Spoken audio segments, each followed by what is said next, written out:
Halo semuanya, kembali lagi dengan saya Vincent Lika.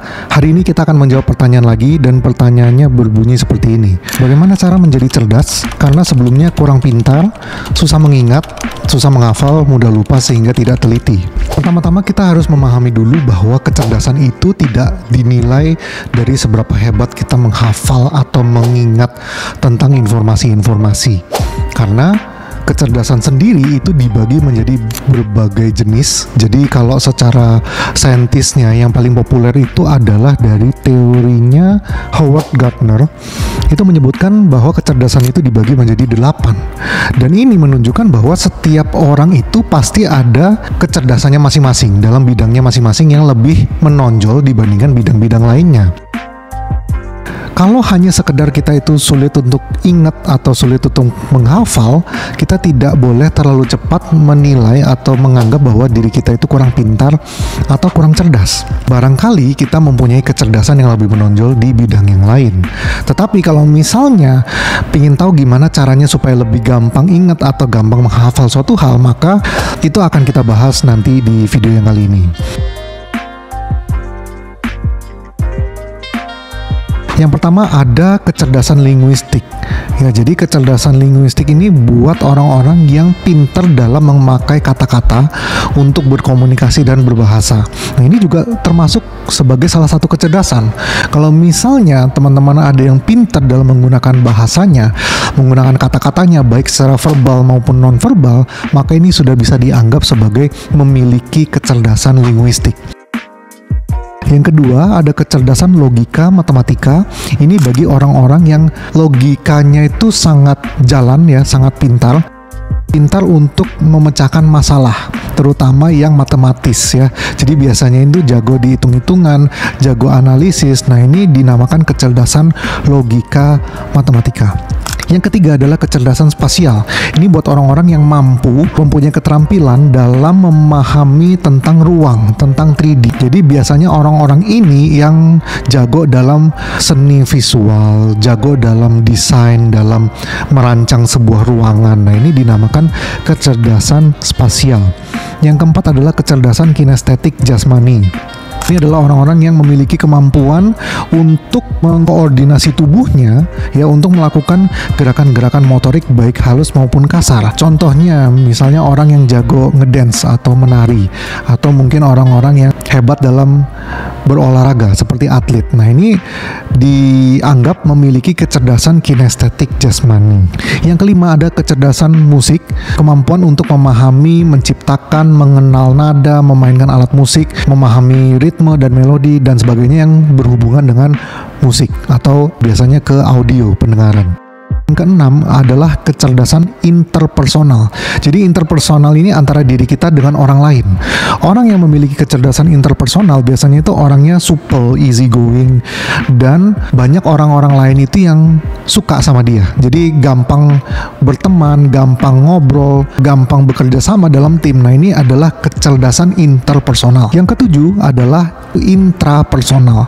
Nah, jadi kecerdasan intrapersonal ini maksudnya adalah bagaimana kita bisa memahami diri kita sendiri, misalnya mengambil keputusan, melakukan refleksi diri, memanage emosi kita. Nah, itu adalah kecerdasan intrapersonal. Yang kedelapan, yang terakhir adalah kecerdasan naturalis. Ini ada hubungannya dengan alam dan lingkungan sekitar kita. Contohnya misalnya bisa membedakan antara satu hewan dengan spesies yang lain, kemudian bisa mengenal tumbuh-tumbuhan, memahami ekosistem, atau mungkin sekedar bisa bertahan hidup dengan baik di alam terbuka. Nah, ini adalah kecerdasan naturalis.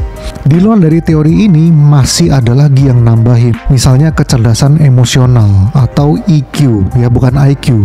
Nah, ini adalah untuk kecerdasan untuk mengendalikan, memanfaatkan, memahami, mengelola emosi kita.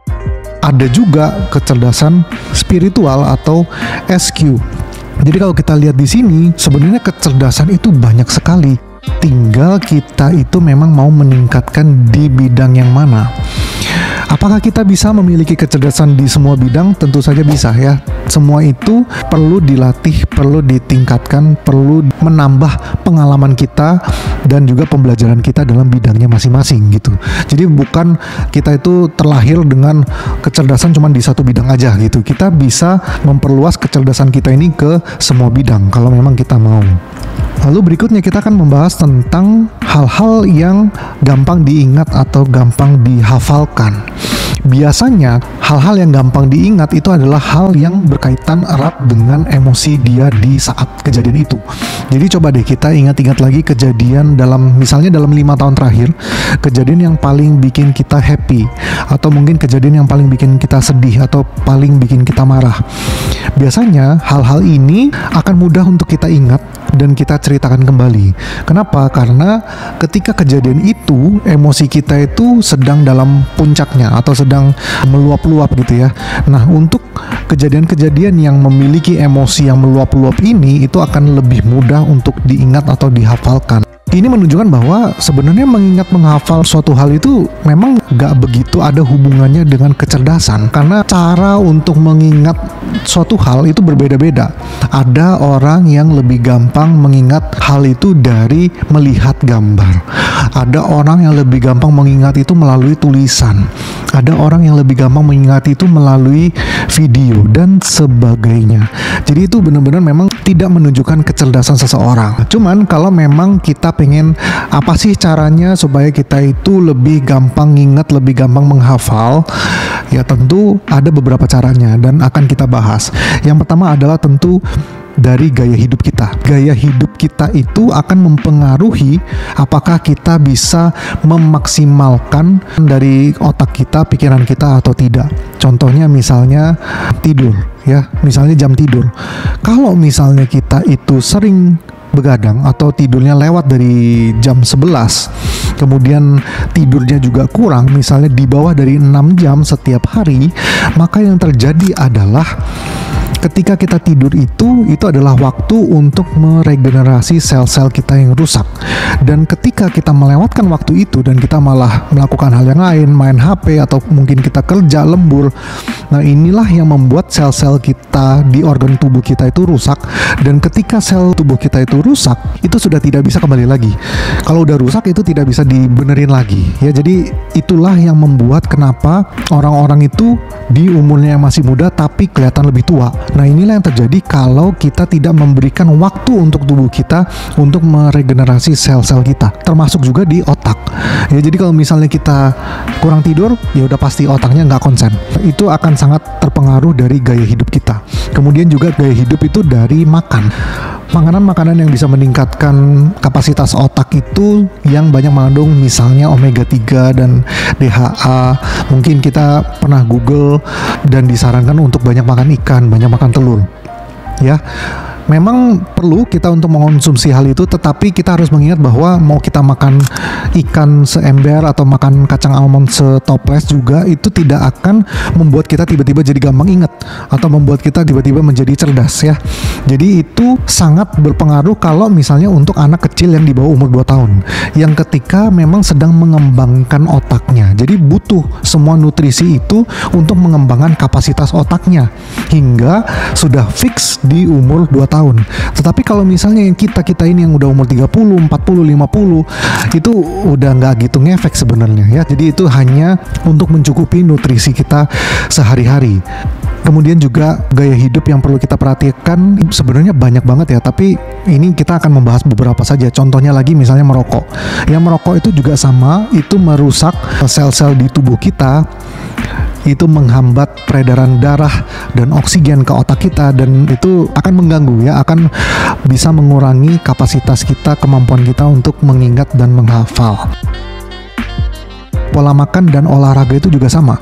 Kalau misalnya kita selalu mengonsumsi makanan-makanan tinggi lemak, tinggi gula, itu akan membuat kita menjadi lebih males ya, lebih males karena kalau gula darahnya tinggi, lemaknya tinggi, itu akan membuat tubuh kita itu menjadi kelelahan setiap hari karena harus mengolah semua sampah-sampah itu dalam tubuh, dan itu pasti akan sangat mempengaruhi seseorang itu tidak teliti dan penglupaan karena memang tubuhnya sendiri pun sudah kesulitan.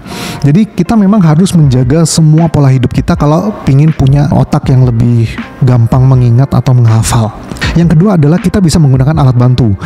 Misalnya nih, kalau kita udah kebanyakan beban pikiran, kebanyakan yang perlu dipikirin, maka kita bisa menggunakan notes atau menggunakan memo atau menggunakan catatan misalnya di handphone kita atau kita tulis di kertas.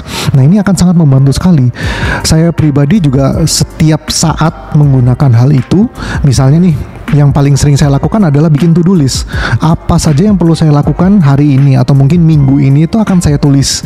Sehingga saya tidak perlu lagi memikirkan itu di belakang otak saya. Saya bisa taruh, saya letakkan semua itu di kertas. Saya bisa fokus di pekerjaan saya, dan ketika saya pengen lihat, saya lupa saya mau ngapain lagi, saya tinggal lihat catatan. Dan ini sangat membantu sekali alat bantu ini.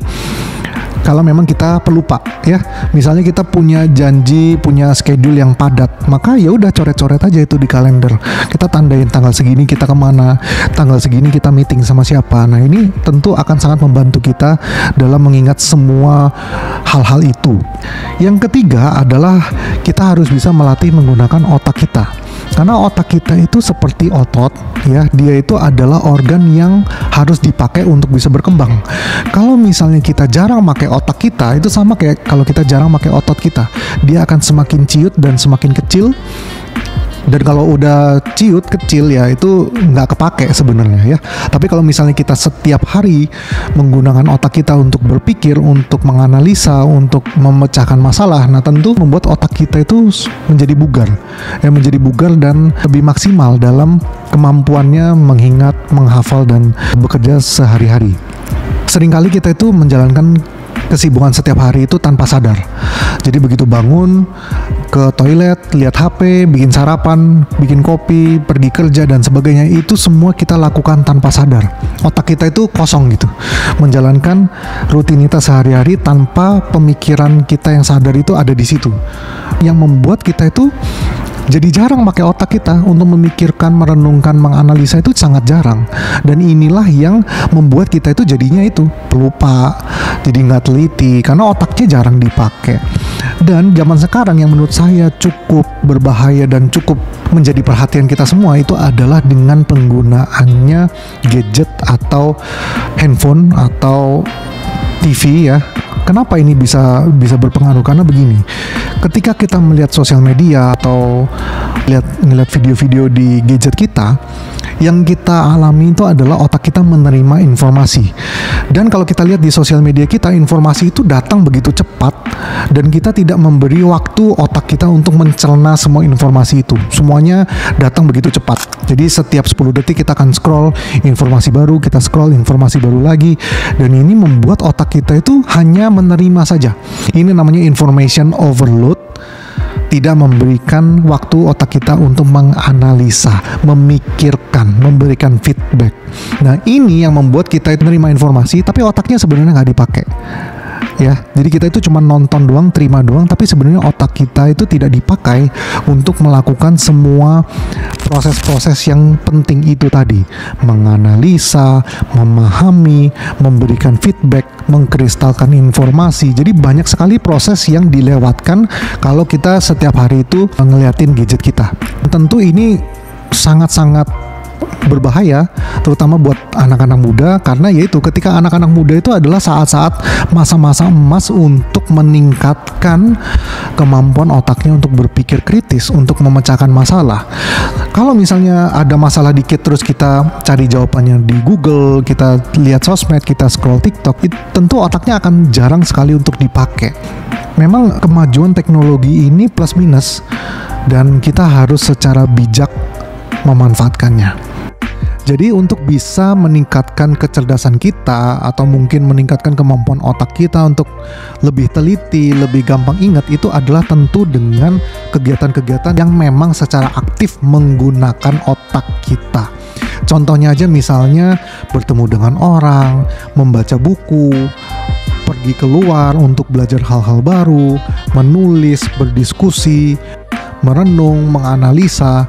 Dan kegiatan-kegiatan ini membuat otak kita itu mengolah informasi sehingga dia akan mengembangkan kemampuan dia untuk berpikir. Ya, jadi inilah yang harus kita perhatikan. Jangan terlalu banyak menerima informasi tanpa kita sadari kita itu jarang untuk menggunakan otak kita secara aktif. Semoga video ini bermanfaat. Jangan lupa komen, like, dan subscribe. Kita ketemu di video berikutnya.